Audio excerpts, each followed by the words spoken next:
Imagine an institution of learning, a place that's meant to feel safe. But what happens when students face harassment there instead? How do our laws actually protect them? Okay, so let's unpack this a bit.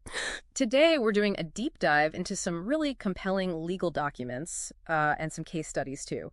These shed light on how our legal system handles harassment, specifically sexual harassment, especially when it involves students in educational settings. We're looking at a mix of things: court requests, like writ petitions, actual laws passed by Parliament, and rulings from judges. Yeah, and what's striking, I think, is how these sources show the real complexities. You see the laws designed to protect vulnerable people, their intent, but also, how they actually function or sometimes don't function in the real world. Right. So our goal here is to pull out the key insights. We want to focus particularly on how two big laws, the POCSO Act, that's Protection of Children from Sexual Offenses, and the POSH Act, the Prevention of Sexual Harassment of Women at Workplace Act, how they sort of intersect to provide protection. That's maybe not what you'd expect. Exactly. That's the surprising part we found in today's deep dive. One law, POCSO, is clearly for kids, but the other, POSH, which sounds like it's just for adults at work, well, it's turning into this powerful, kind of unexpected shield for students, too. We're going to show you how courts are actually using both, quite creatively sometimes, to ensure safety. They're even reinterpreting what workplace really means when we talk about schools or colleges. Okay, so this first case really brings it into focus. We start with a writ petition filed in the High Court of Madras back in 2023. It's XYZ versus K Foundation. Basically, 7 unnamed students from an arts college, RD College of Fine Arts, which was housed by this K Foundation. They allege various forms of harassment by faculty members, including sexual harassment. And what they were asking for in that case was a gender-neutral policy, plus actual support systems for students. Things aligned with the laws already on the books, like POCSO and POSH and other guidelines. And it really does connect to that bigger picture question, doesn't it? Why do even top institutions sometimes seem slow to implement these kinds of equitable measures? The legal frameworks are often already there. Yeah, it's a puzzle.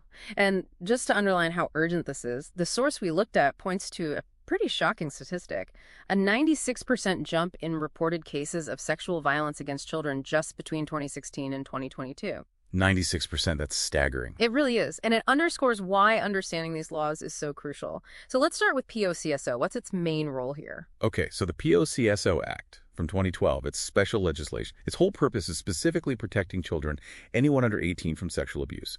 It lays out strict penalties and, importantly, a clear process for reporting and investigation. Okay, clear enough. Then we have the POSH Act from 2013. Now, that's the one we usually think of for adults in jobs, right? So how does it even apply to students? Well, that's the interesting part. The POSH Act is vital because it puts the onus, the responsibility squarely on organizations to set up anti-sexual harassment mechanisms, like an internal committee. And here's the critical point. Its definition of workplace is surprisingly broad. It explicitly includes educational institutions. So we're talking schools, colleges, universities, even coaching centers and sports facilities. Wow. Yeah. So you might automatically think workplace means an office, but the law itself stretches it to cover these learning environments. That's quite something. So this law many of us associate with, corporate HR departments is actually active in schools and colleges. Feels a bit counterintuitive maybe, but incredibly important if it provides protection. So let's look at how these two acts actually work together. There's this case, BPS versus the State of Maharashtra. It involved a younger student, standard of the 7th, sexually harassed by a teacher.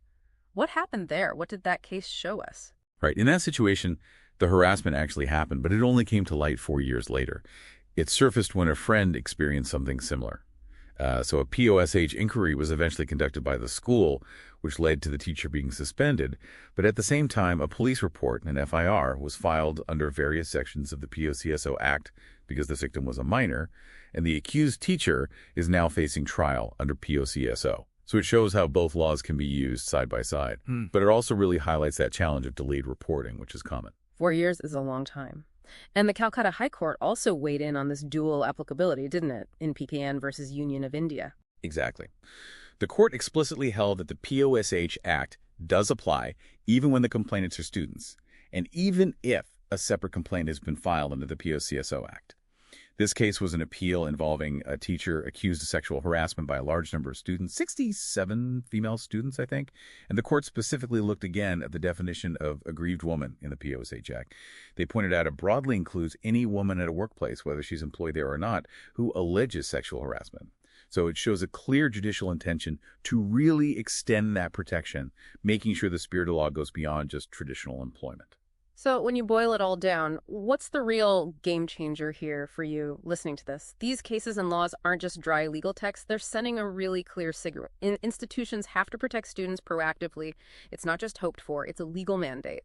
And courts are reinforcing it, even if it means stretching definitions like workplace to fit the reality of educational settings. It moves beyond just hoping institutions do the right thing. So I think the key question this leaves us with is, how can understanding these frameworks, POCSO and POSH working together, empower all of us? Empower us to advocate for genuinely safer environments, demand accountability, and push for, proactive measures everywhere, not just reacting after something awful happens. Yeah, think about that. What does it really imply for making sure every single student, no matter where they are, can actually feel safe and just focus on learning and growing?